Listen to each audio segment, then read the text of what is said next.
Dear readers, Percy is a kind-hearted little engine. He feels sad because many fine steam engines are cut up on the other railway.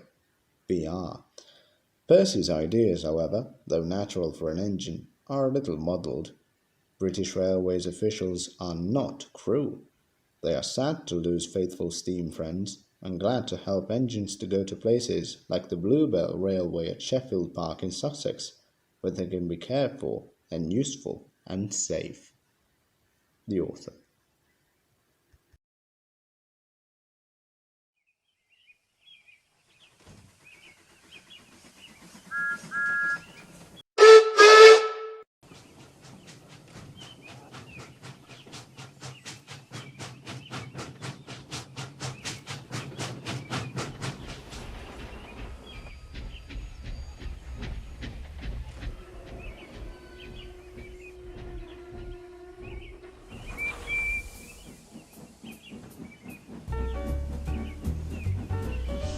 The bluebells are coming, oh ho, ho ho, the bluebells are coming, oh ho. If you must sing, Percy, grumbled Douglas. Can't you sing in tune? Anyway, our song's about Campbells, and mine's about bluebells. And it's daft. Bluebells are flowers. Flowers can't come, they grow.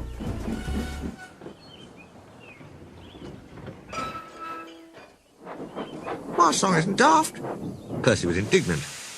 It is, then. I ken fine about bluebells. We've a song called the Bluebells of Scotland. But, said Percy triumphantly, the Bluebells of England are different. They're engines, and one of them's coming with his controller. Didn't you listen, he went on severely, to the fat controller telling us all about it? I was away. Oh dear. I couldn't understand it all. But engines on the other railway aren't safe now. Their controllers are cruel. They don't like engines anymore.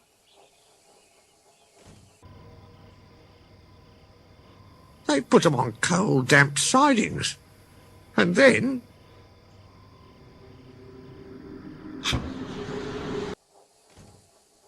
They cut them up.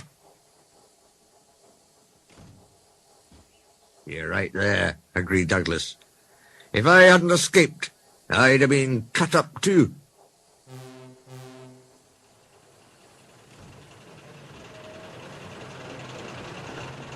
It's all because of yon diesels.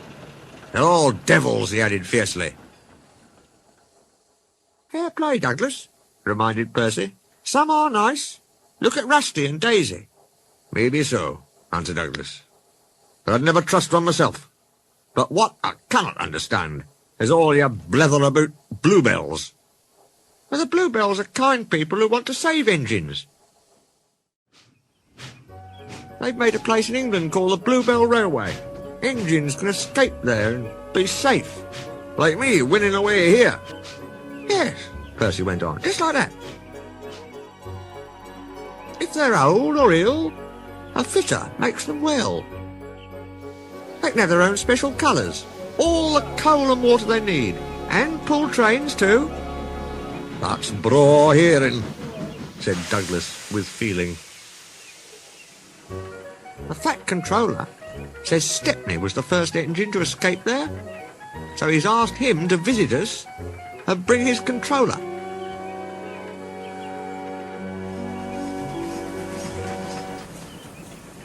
But, objected Douglas, how about yon diesels? Mightn't they catch him on the way? We thought so too, said Percy. But the fat controller says there's no danger of that. Stepney's a match for any diesel. Besides, his controller will take care of him. He's a brave engine for all that, said Douglas admiringly. Fancy fighting his way through all those diesels just to see us. Look, squeaked Percy. The station's crowded. Silly, how can I look? Unless I be a corkscrew. Why do they all come? There's no train. But Percy was wrong. The signal dropped, and from far away an engine whistled. A gleam of yellow shone through the bridge girders. Here he comes, yelled Douglas.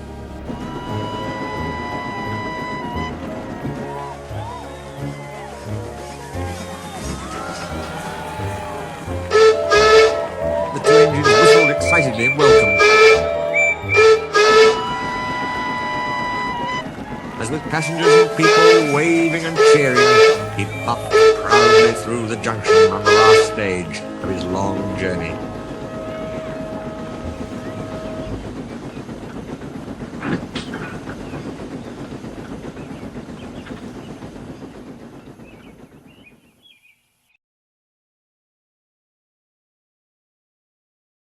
So I tried very hard, but I couldn't work properly, and they put me on a siding. I stayed there for days and days. Other engines were there too. I was afraid. I'd have been frightened too, said Edward.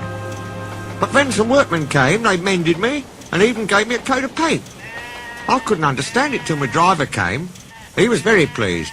Stepney, you lucky old engine, he said, you've been saved. The Bluebell Railway has bought you. What a lovely surprise, smiled Edward. Have they saved other engines besides you, he asked. Oh, yes, answered Stepney. You'd like our Bluebell and Primrose. They're twins, he chuckled. It's like as two peas. They only had numbers at first. Bluebell is 323 and Primrose is 27. They were very pleased when our controller gave them names. Some say he was wrong to do it. It certainly made them cocky. But they do work hard, and I think our controller was right. All engines ought to have names. Yes, agreed Edward. It's most important. That's why, Stepney continued, we've given names to our 488 and 2650. But our controller doesn't know. It's a secret. Don't tell him, will you? Of course not, smiled Edward. They're both very pleased about it, because now they feel part of the family. We call 488 Adams after his designer, you know. He's a lovely engine. A Southwestern from Devon. He can stroll away with any load he's given. Cromford, who's 2650, has been pulling trucks up high peaks in Derbyshire. He's tough, is Cromford. He had to be for that job. Captain Baxter's tough too, Stepney went on. And rather rude. But he's worked in a quarry, and you know what that does to an engine's language and manners. I do indeed, said Edward gravely. He's a good sort, really, said Stepney. I like him. We both miss our work with trucks. He paused. I oughtn't to say this, he went on, after everyone's been so kind, but our line is very short. I never get any good runs now. I miss them dreadfully. Never mind, smiled Edward. Perhaps you'll get some while you're here. Stepney said goodbye to Edward, and then returned to the big station.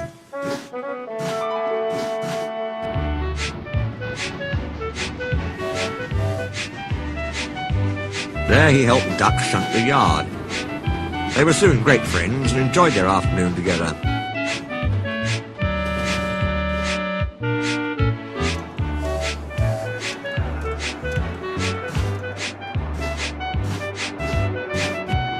Thomas arrived before they'd finished.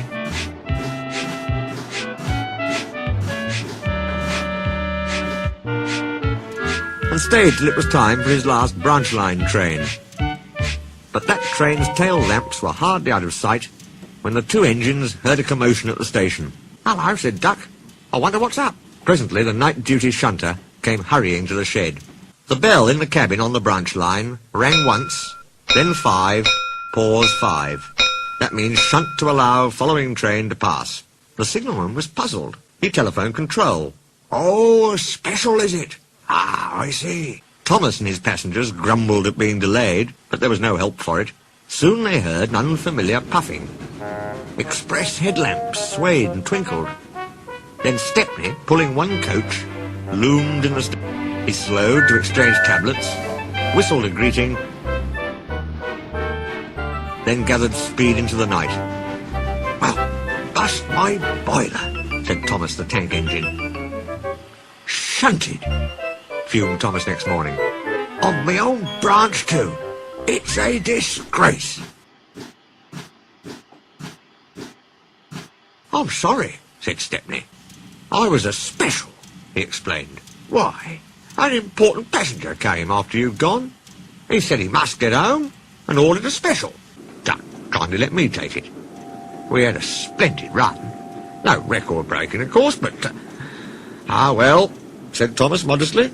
Perhaps when you know the road as I do. Exactly, put in Stepney. You're such an expert. Thomas flattered, forgot he was cross, and told Stepney all about his branch line.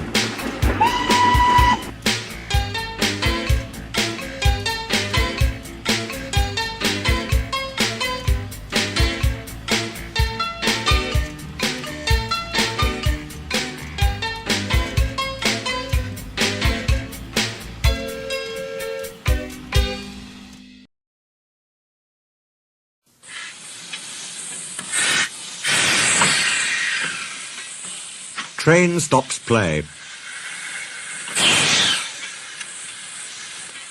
"You are very lucky engines," said Stepney. "Your branch has got everything. It's long enough to give you a good run, and you have plenty of passengers. Then you have a quarry, a mine, and some factories, so you need plenty of trucks. Trucks are fun," he went on wistfully. "I miss them on our line." Percy looked surprised. "You can take mine and welcome this morning," he said. So they asked permission, and then went off to collect them.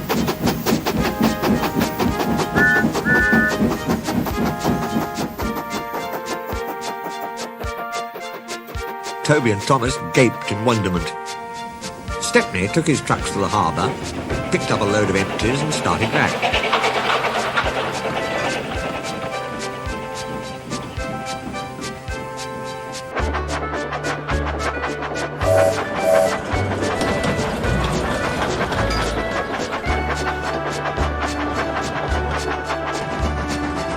On the way, they were stopped by a signal near a cricket field, where a match had just started. They settled down to watch. Presently, some fielders came towards them and waved. "Could you move, please?" they asked. "Your last few trucks are behind the bowler's arm." "Sorry," smiled the driver. "Will this do?" And he eased Stepney forward till he stood under the signal. The cricketers shouted their thanks, and play started again. The batsman hit out, and soon a skyer towered towards the train. Down went the signal. There was another clunk too, as the ball fell on the train, but neither driver nor fireman heard it. They were too busy. "Stop!" yelled the fieldsman, but Stepney's noisy starting drowned their shouts. "Come along! Come along!" he puffed to the trucks, and left the frantic fieldsman behind. "Our one and only ball," they said sadly. 4 of them piled into an ancient car. "Wake up, Caroline," they said. Caroline coughed crossly, reluctantly came to life, and they rolled out onto the road. Stepney wasn't hurrying. He had just crossed the river when Caroline came up behind. She wailed. Road and rail ran side by side. The cricketers waved and shouted, but they were too far away for the fireman to recognise them, or hear clearly what they said. "If these jokers want a race," remarked the driver, "they can have one." He advanced his regulator, and Stepney drew ahead. Poor Caroline wasn't happy. She rattled along at twice her usual speed. "Master shouldn't treat me like this," she grumbled. "This pace is too hot for my system. It'll fuse all my circuits."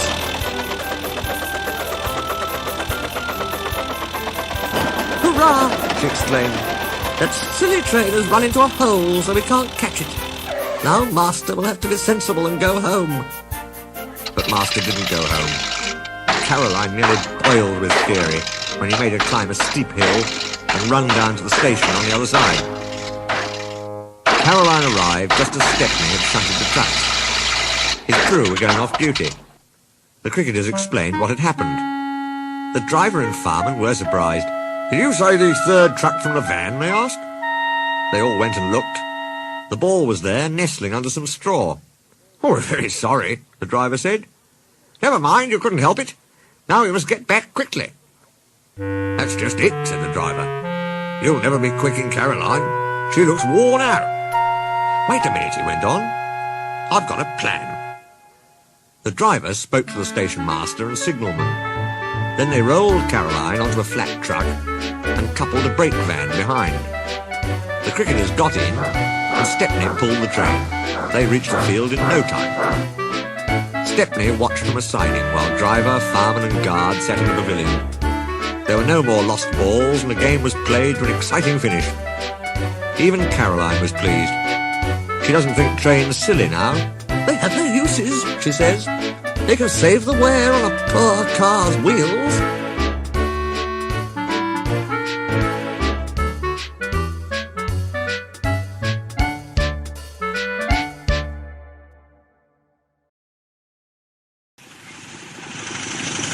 Bowled out.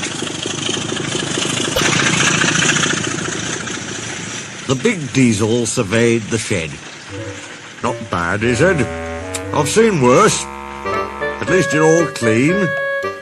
The engines gaped. It's not your fault, he went on, but you're all out of date. Your controller should scrap you. Get engines like me. A fill of oil, a touch on the starter, and I'm off, with no bother, no waiting. They have to fuss around you for hours before you're ready. At last the engines found their voices. An inspector had to come and stop the noise. They held an indignation meeting early next morning round the turntable. Disgraceful, rumbled Gordon. Disgusting, said James. Despicable, spluttered Henry. To say such things to us, burst out Donald and Douglas. It's to teach him a lesson we'd be wanting. But no one had any good ideas. And at last they all went off to work except for Duck and Stepney. Never mind, said Duck. We'll be sure to think of something. We'll have to be quick then, warned Stepney. But their chance came sooner than expected. Diesel purred comfortably. He was being warmed up well before time. An inspector watched a fitter making adjustments. The wind tugged at the inspector's hat. The fitter replaced the air intake cover. "OK, mate," he said. Diesel saw his coaches waiting at... He rolled proudly towards them. "Look at me, Duck and Stepney," he purred. "Now I'll show you something." He advanced a few yards, then suddenly he coughed, faltered, choked, and stopped. The inspector, meanwhile, had seen nothing of this. He was looking for his hat. "Can we help you at all?" asked Duck and Stepney sweetly. Diesel seethed with baffled fury as they pushed him back to the shed. "My hat!" exclaimed the inspector as the cavalcade went by.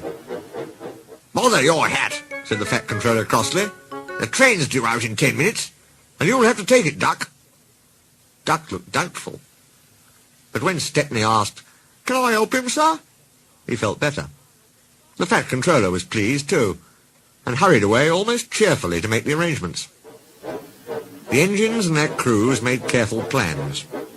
"A good start's everything on a job like this," warned Stepney.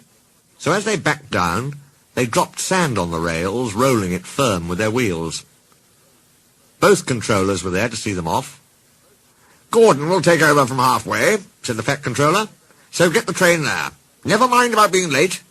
Good luck." "Don't worry, sirs," smiled Stepney. "We'll get there, and be early, too." They stood waiting, sizzling with excitement, ready and eager to be off. At last the guard's flag waved. The engines dug their wheels into the sand and gave a mighty heave. "Come on! Come on!" puffed Duck, while Stepney barked excitedly in front. Moving carefully over the points, they reached the open line. "Now for a sprint!" waffled Stepney. "I'm ready when you are!" puffed Duck. Faster and faster they went, till their wheels were turning at such speed that the side rods were merely blurs. Under clear signals, they whizzed through Edward Station and charged at Gordon's Hill beyond. They felt the drag of their 15 coaches here. It was hard work, but once over the top, the last 10 miles were plain running, and they swept into the big station in fine style. "Hello," said Gordon. "You're early. That's one in the headlamp for old Diesel." "Have you heard the latest?" he chuckled. Diesel had sucked the inspector's hat into his air pipe. That's why he broke down. James says he's sick as boiler sludge and sulking in the shed. "Out of date, are we? Ho, ho, ho!" And still laughing, Gordon puffed away. Everyone was sad next day when Stepney had to go. All the engines who could came to see him off. The fat controller made a speech, and so did Stepney's controller. Donald and Douglas made everyone sing Old Lang Syne, and then Stepney and his controller puffed off to a chorus of cheers and whistles. "Goodbye, Stepney, come again, goodbye, goodbye." The What about Diesel? He'd slipped away the night before. He said goodbye to no one, but left two things behind: the nasty smell of bad manners and a battered bowler hat.